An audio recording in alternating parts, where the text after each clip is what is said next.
আমাদের জীবদ্দশায় নিশ্চয়ই সাংবাদিক দম্পতি সাগর রুনি হত্যাকাণ্ড একটি অন্যতম আলোচিত ঘটনা। এমনকি এর বিচার প্রক্রিয়াও দীর্ঘসূত্রিতার ইতিহাসে একটি অন্যতম আলোচিত ঘটনা।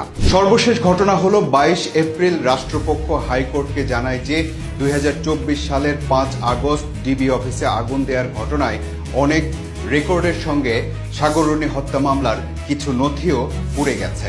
পরবর্তীতে ঢাকা মেট্রোপলিটন পুলিশের এক বিবৃতিতে জানা যায়, ডিবি হেফাজতে সাগর রুনি হত্যা মামলার নথি পুড়ে যাওয়ার ঘটনা সত্য নয়। পুলিশ ব্যুরো অফ ইনভেস্টিগেশন বা পিবিআই এর বিবৃতিতেও এমন কথা উঠে আসে। 2012 সালের ফেব্রুয়ারিতে নির্মমভাবে খুন হন সাংবাদিক দম্পতি সাগর সারোয়ার ও মেহেরুন রুনি। তারপর তৎকালীন স্বরাষ্ট্রমন্ত্রী বলেছিলেন 48 ঘন্টার মধ্যে অপরাধীদের ধরা হবে।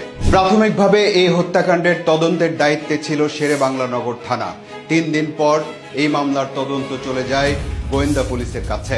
তারপর 2012 সালে যায় র্যাবের কাছে। 2024 সালের 17 অক্টোবর হাইকোর্টের নির্দেশে মামলার তদন্তে পিবিআই এর প্রধানকে আহ্বায়ক করে 4 সদস্যের উচ্চ পর্যায়ের টাস্ক ফোর্স কমিটি গঠন করা হয়। ওই হত্যাকাণ্ডের সময় সাগর রুনি দম্পতির একমাত্র ছেলে মাহির সারোয়ার মেঘের বয়স ছিল 5 বছর। এখন তার বয়স কত হলো বলুন তো?